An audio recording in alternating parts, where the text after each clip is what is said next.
Good morning, class 8. We are in chapter sound, and today I am going to teach you a new topic, which is sound requires a medium to travel.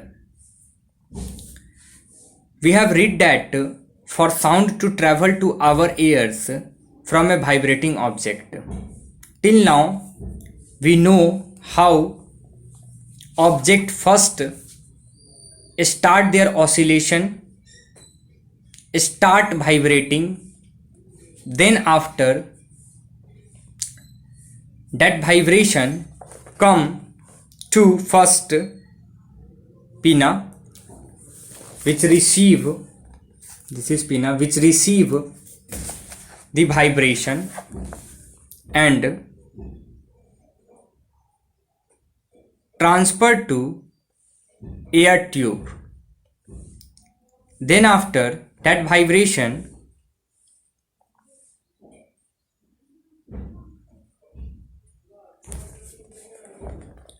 forwarded to eardrum. This eardrum start vibrating with the same frequency after vibration strike on it. This causes whatever the bones, interlocked bones present in middle part of ear,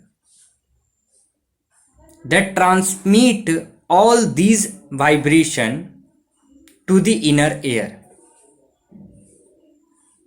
Then after these all things send a signal to the auditory nerves of our nervous system, and then the auditory nerves takes the signal to the brain and we can then hear the sound. So these all concept we already discussed. I hope you understand. But question is, how we know sound requires a medium to travel? Sound to travel to our ears from a vibrating object, it is necessary to have a molecules that can vibrate in a space in a between of ears and object. That is, for sound to travel, it is necessary to have a medium between the vibrating object and the ear. See, we know that light, natural light, come from sun. Light also require medium to travel. Similarly, sound requires a medium to travel. Let us see activity 6, in which we got an answer of a question: does sound require a medium to travel? Take a container with a tight closed lid.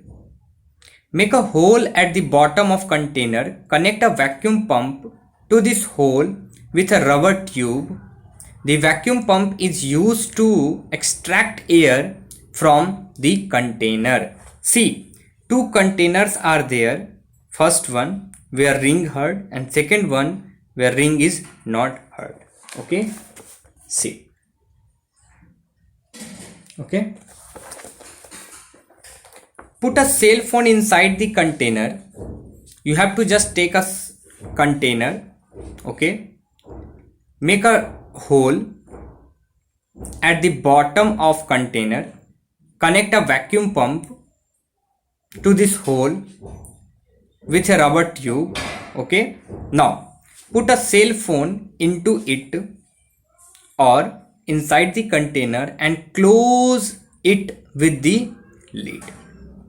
Okay, call the phone of cell phone so that it rings.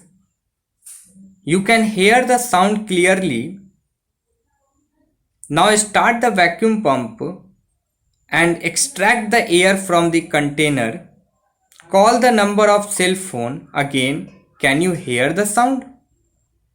So, see, the basic difference is, first one is this vacuum pump is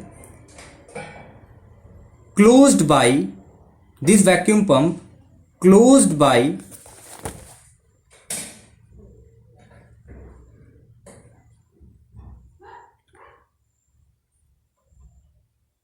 ring, and this one is not closed by ring.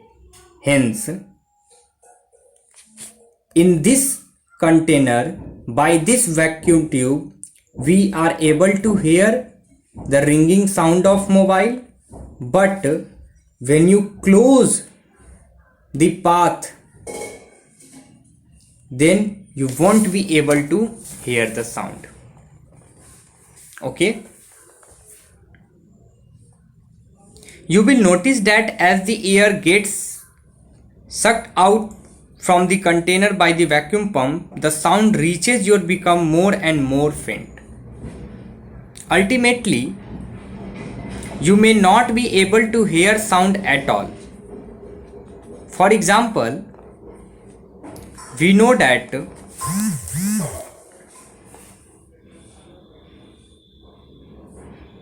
water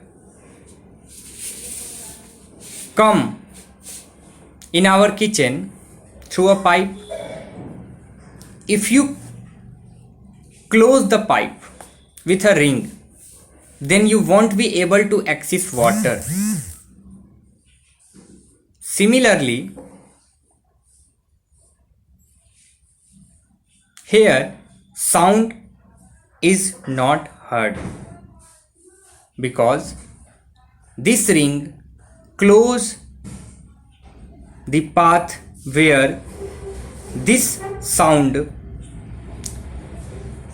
is to travel. By this activity, we understand sound requires a medium to travel. Now, we have an important question. Can sound travel through a solid medium? Yes or no?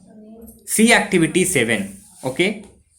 Keep one of your ear against one end of your desk.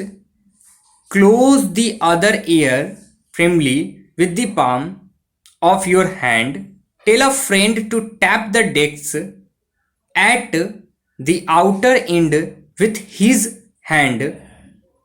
Can you hear the tapping sound? Yes. You will do this experiment at your home. Okay. Just close one ear by your hand and put one ear